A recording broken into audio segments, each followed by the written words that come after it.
using a biscuit jointer to do the edges of all the planks, and using size 20 biscuits, and I'm going through them like wildfire. Anderson, you order, thank you.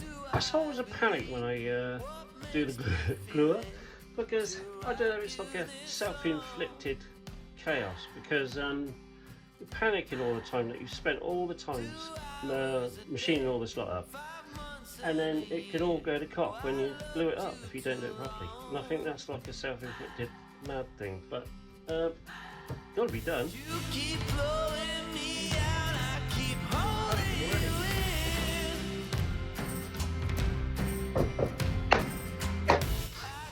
Yes, what a panic.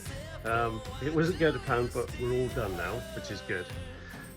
There is one good thing about having a rubbish summer in the UK, because it's not warm in here. The only downside that it pisses down with rain all the time. Still, mustn't grumble.